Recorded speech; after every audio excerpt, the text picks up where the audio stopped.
Working of solar system. Basically, in the first diagram, whenever sun rays are falling over a semiconductor material, that is a silicon material, the photon are getting entered into the semiconductor material, and due to which the thermal equilibrium of semiconductor material is getting disturbed, and because of which the electrons are shifted from the valence band to the conduction band. Because of the shifting of the electron from valence band to the conduction band, there is a flow of charge is happening inside a solar cell. And due to the flow of this charge, the small barrier potential has been developed around the solar cell, and due to which a small current is flowing through a solar cell. This effect is known as the photoelectric effect. Due to the effect of the sun rays, the electrons are getting generated and the electricity is getting flown through a circuit is nothing but the photoelectric effect. In the second diagram, when we are combining basically the p-type silicon material and n-type silicon material, basically the p-type and n-type silicon material, these are the two basic types of semiconductor materials. Whenever we are joining the two types of material with the help of the anti-reflective coating and the back electrode, it behaves like an solar cell.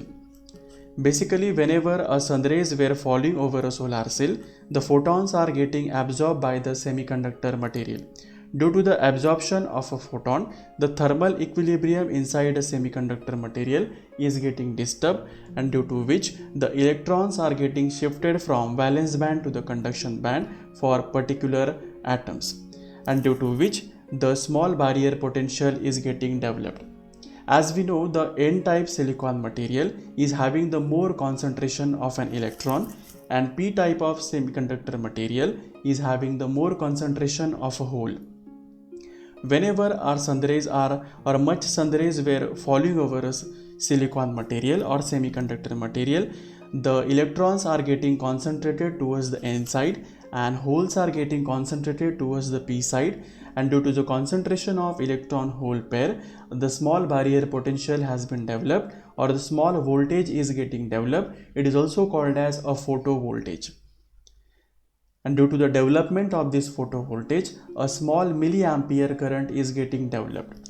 So with the help of combining the different number of solar cells into the one point, we can create a one solar panel which is having the sufficient capacity to generate an current.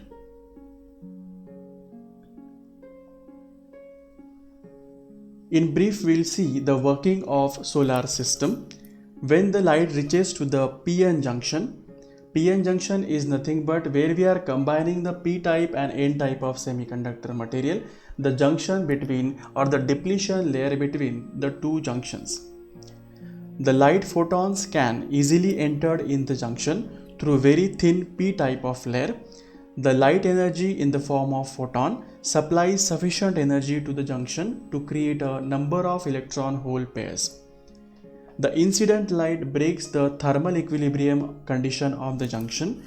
The free electrons in the depletion region can quickly come to the end side of the junction, and holes in the depletion can quickly come to the p side of the junction. These electrons and holes were created due to the absorption of a photon inside a semiconductor material, and due to the shifting of the electron from the valence band to the conduction band, the holes are getting created and the flow of electron is getting started. The newly created free electrons come to the n side, cannot further cross the junction because of the barrier potential of the junction. Similarly, the newly created holes once come to the p side cannot further cross the junction, became the same barrier potential of the junction. As the concentration of an electron become higher in one side, that is n side of the junction, and concentration of a hole become more on the another side, that is the p side of the junction, the pn junction will behave like a small battery cell. Basically, when we are joining the solar cells, that is the p-type semiconductor material and n-type semiconductor material, there are two types of biases exist. One is the forward bias, another is the reverse bias.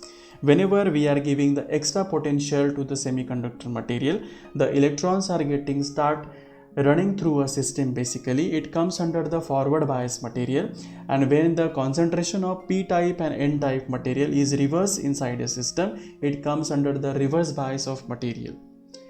Basically the voltage is set up which is known as the photovoltage. If we connect a small load across the junction, there will be a tiny current flowing through it, and by combining the number of solar cells we can create a solar panel which will generate a higher amount of voltage and current also.